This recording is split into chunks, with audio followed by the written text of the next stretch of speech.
নমস্কাৰ। পাঠ কৰিবলৈ লোৱা কবিতাৰ শিৰোনাম তোমাৰ চকুজুৰি কি মায়া সনাম। কবি ৰুমি কলিতা দত্ত। পাঠ অনামিকা বৰগোহাঁই। তোমাৰ চকুজুৰি কি মায়া সনাম। তোমাৰ চকুজুৰিত কি মায়া সনা আছে মই নাজানো। বাৰে বাৰে মই চকুজুৰি প্ৰেমতে পৰিছো।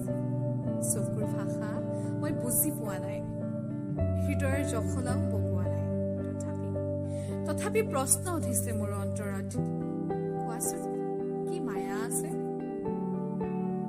তোমাৰ চকুজুৰি হিচাপ নিৰ্ভুল আছিল, সপোনবোৰো সলাব নহয়, তথাপি যেনে বুকু যন্ত্ৰণা।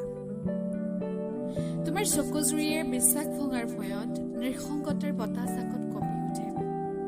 পলসুৱা পথাৰত চকুজুৰিয়ে প্ৰহৰে প্ৰহৰে জীৱনৰ পৰিধি বিচাৰে। তুমি চালেই মোৰ দৃষ্টিৰ উজ্জ্বলতা বাঢ়ে, বৈ আহে এপিয়লা সুবাস সপোনৰ আলসুৱা পথত। হাঁহিৰে সপোন সিঁচি সুখৰ পখিলা নাচে মোৰ হৃদয়ৰ ভাজে ভাজে।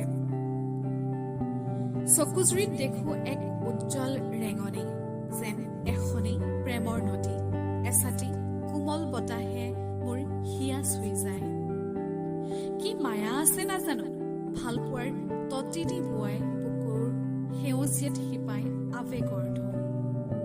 সাগৰৰ নীলাৰ দৰে সৰুজমুখী সপোনবোৰে অনাগতৰ দিনৰ প্ৰতিটো ক্ষণতে হৈ পৰিব জোনাকৰ প্ৰেয়সী।